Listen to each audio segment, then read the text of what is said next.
microphone. Put your hands together for Maureen Sullivan.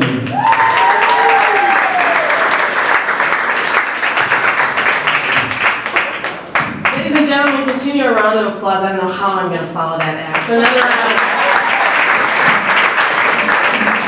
My name is Maureen Sullivan. I'm bringing you welcome from Pinellas Park, Florida. So a round of applause for everybody from Pinellas Park. Yeah, all my friends. My name is Maureen Sullivan. I'm Irish, I'm Catholic, I'm divorced and remarried. I'm overweight, I'm out of shape, and I'm a nurse. Constantly people go, where do you get your comedy material from? Tonight, ladies and gentlemen, welcome to my life. As an emergency room nurse, and I have been one for 25 years, and that's usually where there's an insert round of applause here. It's a tough job.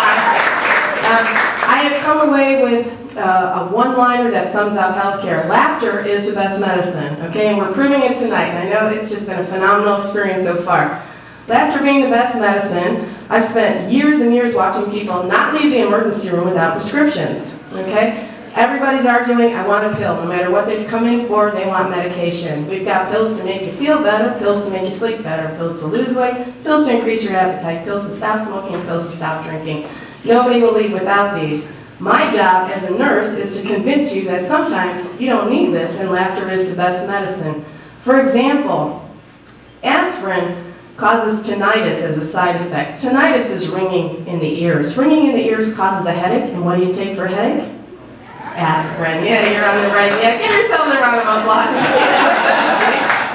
Ambien is a sleeping medication. If you've seen the commercials, they have a warning. Ambien, as a side effect, can cause insomnia. Go figure. Ambien has a warning on it that says, be careful, it may cause drowsiness. I don't know about you, but when I buy sleeping pills, I expect drowsiness to occur just about the time I'm falling asleep. You've all seen all the commercials about the sexual male enhancements. Viagra fans, let's hear a round of applause. You never admit it. You never admit it. Anyways, Viagra, very dangerous medication. The disclaimer across the bottom of the commercials, which you never see because you see people like Enzyme Bob smiling and talking about sexual male enhancements, is the fact that it causes a medical emergency called the 4-hour erection, okay? And as much as you think that is a good thing, it comes with a disclaimer. At the 4-hour mark, please call your physician because this is indeed a medical emergency, okay? Who's called their physician? No, we take it upon ourselves to call everybody but the physician, okay? Gentlemen, and you know who you are, you've called your ex-wives, you've called your ex-girlfriends, you've called your college buddies. If it was a good time of the day, you probably called your grandparents and said, yeah, it's a generational thing, Grandpa, but you never called your doctor. If only to brag, you might have done it then. The disclaimer, which you never really see from Viagra, is that it also causes retinal hemorrhage. Retinal hemorrhage leads to blindness. Kind of gives credibility what we were told as our parents. Yes, too much of this, you'll go blind. Right. You knew where I was going with that. That's great. Okay. In addition to medications, which is my responsibility as a nurse, you have a responsibility as a consumer to understand your medical condition. I would say you at least have the responsibility to be able to pronounce your medical condition correctly. You may save time, you may save money, you may save your life.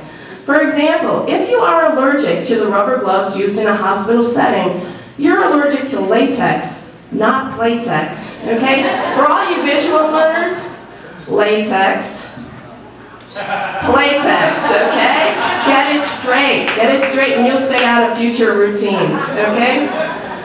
Unless you are being treated for terminal cancer or glaucoma, you're not smoking pot for medicinal purposes, okay?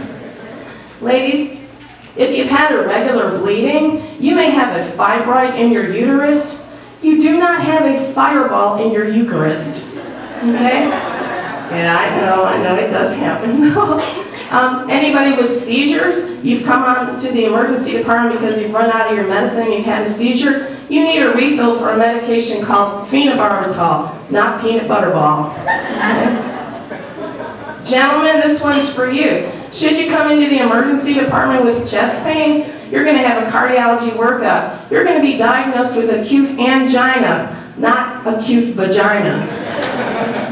And finally, the feast, the one that just sends us to our knees time and time again. If you've come into the emergency department, you've had a lumbar puncture done, you've got the headache and the stiff neck, you're being worked up for something called spinal meningitis. You do not have Screamin' Mighty Jesus. Okay?